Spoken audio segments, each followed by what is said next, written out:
I'm back in Srinagar. ఇదైతే day 3. Srinagar నుంచి అమర్నాథ్‌కి వెళ్ళే హెలీప్యాడ్ దగ్గరికి స్టార్ట్ అయిపోయాం. హెలీప్యాడ్ దగ్గర అయితే full and tight security. Food కూడా చాలా బాగుంది. ఎక్కడ ఇబ్బంది అయితే పడలేదు మేము. అస్సలు ఇబ్బంది లేదు. డివోషనల్ ట్రిప్ అని పక్కన పెడితే నేనైతే హెలికాప్టర్ ఎక్కుదామని ఎప్పటినుంచో అనుకుంటే ఇప్పటికి తీరింది. అవే మా బోర్డింగ్ పాసెస్. ఫైనల్లీ హెలికాప్టర్ కూడా ఎక్కేస్తున్నాను. అసలు వాట్ నాట్ ఈ ట్రిప్‌లో అయితే ప్రతి ఒక్కటి ఎక్కాం. ట్రాన్స్‌పోర్ట్స్ ఒకటి కౌంట్ చేసుకుంటే ట్రిప్ మొత్తం ఆల్మోస్ట్ 10 పైనే అయ్యాయి.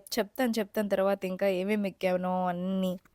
అసలు హెలికాప్టర్ ఎక్స్‌పీరియన్స్ అయితే మాటల్లో చెప్పలేను. 2 కళ్ళు సరిపోలేదు చూడ్డానికి. అసలు మీ వీడియోలో కనిపించేది, అక్కడ మేము చూసేది అసలు ఎంత డిఫరెన్స్ ఉందో, ఎంత బాగుందో అసలు. స్వర్గమే నన్ను స్వాగతించనే పాదాలు మోపగానే రాజా వైభోగమే చెంపలే